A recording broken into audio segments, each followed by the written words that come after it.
Yeah, Friday. What's up, everybody? Friday morning. Welcome to today's edition of the Daily Market Commentary. I'm your host, Chuck Fulkerson. I hope everybody had a phenomenal trading day yesterday as we had a really nice Thursday with some pretty good movements overall. Nice moves up in the equity markets, followed by a little bit of a pullback in the overnight sessions. If you're new to the channel, do me a favor, hit that thumbs up button down there, that like button, and make sure that you become a subscriber. If you're a regular visitor, please leave a comment down below. Question of the day. What is your single favorite asset class to trade? Is it futures? Is it options? Is it forex? Is it stocks? And why? Now, I will tell you, because I thought about this morning. I trade a lot of futures. You guys hear me talk about futures on this thing every day. But in reality, I would say that more of my allocations would go towards options. I think options give you tremendous amount more opportunities if you know how to look for them and what to look for. So if you're new to options and you want to learn more, go to tradersarmy.com. We've got some introductory options material available for free on the website. So, all right, let's go ahead and dive into what we do every day. So starting with the S&P this morning, we are down 11.5 points from last night, but we had a really nice reversal off of this demand area yesterday. Now, it came right into what we were looking at as if you wanted to go short, which knowing that we can't go short in an uptrend unless it's a confirmation entry, price popped right through there. But certainly from our demand zone, we picked up this thing rallied up about 50 points almost off of our demand level, not quite a full 50, about 40 points off the demand level. Whether or not you grab that whole thing, my guess is most of us probably were out at about this region here because this is where our opposing supply level was. So that turned out to be a really nice decent little trade off of this area of demand. So now where are we looking at for today's areas of demand where we could see a bit of a reversal? Now, what happened at this confirmation? So theoretically, I'm okay if you decided you wanted to get short at this confirmation short, because this was the gap fill level from all the way back in February. Looking at this, the S&P is almost back to its all-time high, which we had earlier in the year, and we are gap filling right into that zone. So if you decided you wanted to take the short, there's no reason to be stopped out as of yet, and it's a confirmation short, so you could theoretically be in the short as of right now. On a 1 hour time period, your entrance would have been right here. 1, 2, 3, 4, 5, 6 candles later, price had gone nowhere. So in reality, your stop should be at break even at this point, and you're probably out of that position if you're using the 1 hour. If you use the 4 hour and you're going much bigger picture, then you're 3 candles into that movement. Point being, you're not getting a strong move off of this area of supply, which is a gap fill area. And so when I look at what we may see today, I'm going to look a bit lower to say, is there an area of demand where we may see a decent reversal? I've got actually a couple of areas of demand where I think we could see a reversal. This little one here, we've actually already hit off of and moved away from. We're now into it a second time and moved away. And that is actually above this little area right here.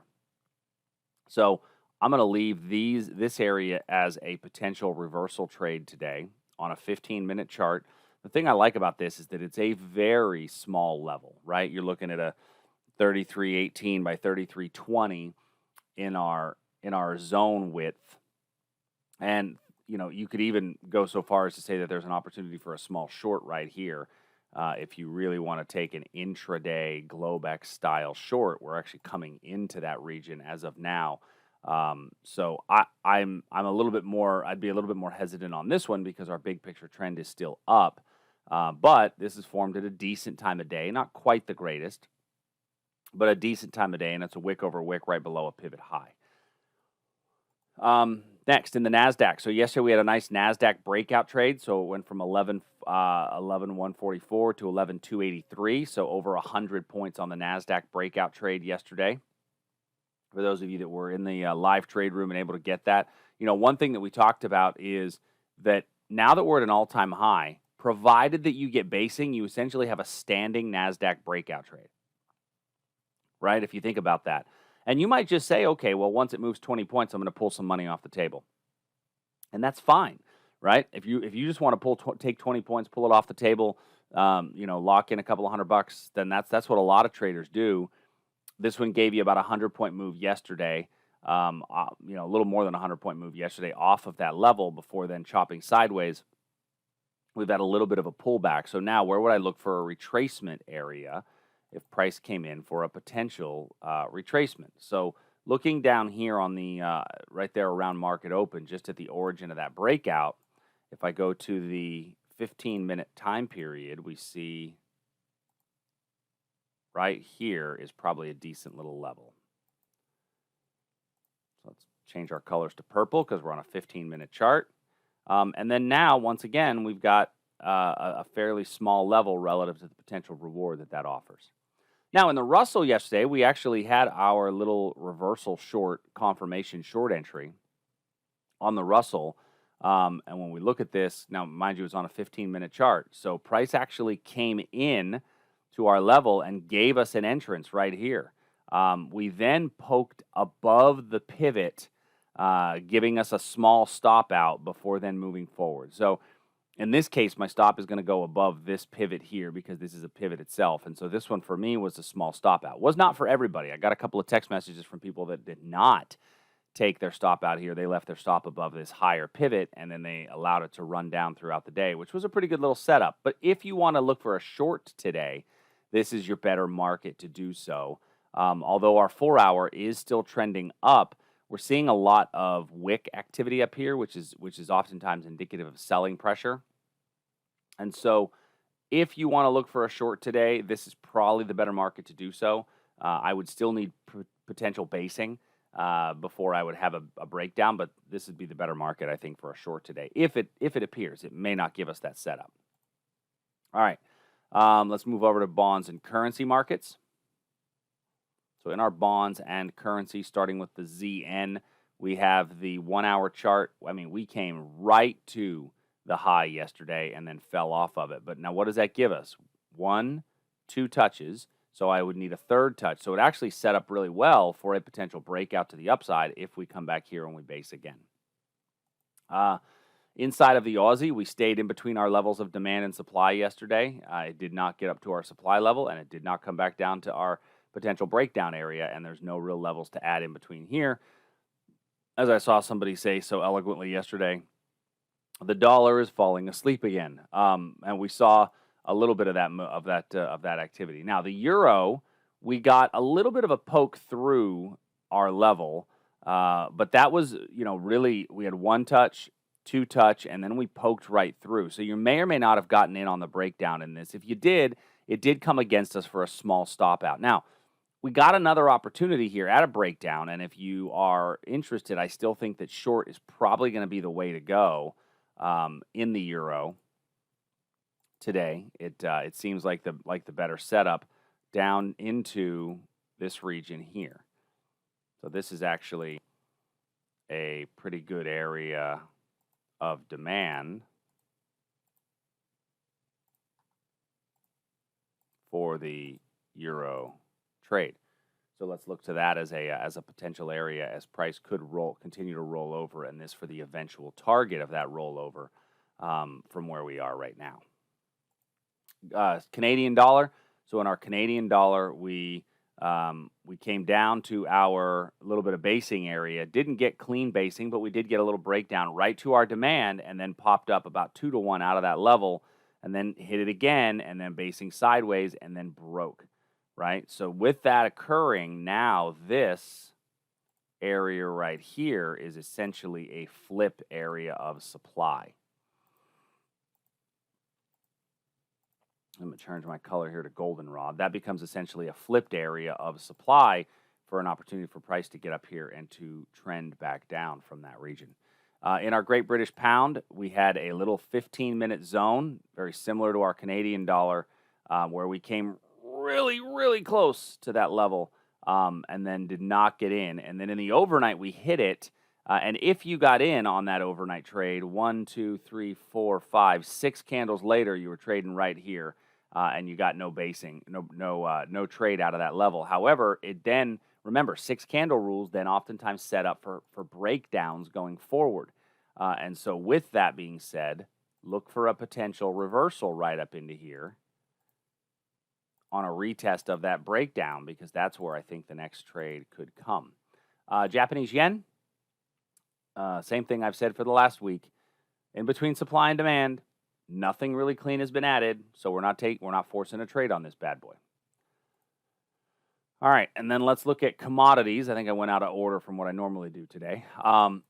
Crude oil. So looking at crude oil, we had a little breakdown here. We actually just caught this breakdown. Actually, just gave us a potential for an entry. One of the things that is unique about this entry and this basing is notice the size of those candles that are basing and how it's identical to these candles here. So if you got in on this, you're 1, 2, 3 candles deep on the basing. Our next areas where, and that should be in purple. That is not a. Our next areas where we see demand is this little area right here where those two wicks are overlapping, and then this area down a bit lower right in here. Now, looking at this on a 4-hour, on our 4-hour trend, we are technically still, in an uptrend, but it's fairly sideways, very small, much smaller range, where if we come back down into this region, you may get a decent little bounce. So to me, if you took the breakdown, then this is your target. Just in front of here is going to be your target on the breakdown for price to reverse. And then this one here, based on the fact that there's one a bit lower, if you're more conservative, you can take that as a confirmation. Gold. So in gold yesterday, I talked about this area here being a potential entry, primarily on a candle-to-candle style if you got a quality reversal candlestick setup. And you got technically a little bit of a bullish harami right here. This is a bullish harami candlestick pattern right at the area for potential reversal. For those of you that were able to kind of hop in on that one, you may not have. It was not a super clean level, I will tell you. And that's why we looked at it as a candle-to-candle style. So that would mean that your stop goes underneath this red candle, price comes in, and then you can adjust your stop accordingly if you wanted to continue to let that run. So for those of you that allowed that trade to continue to run, you've gotten a pretty nice move out of that level and out of that zone.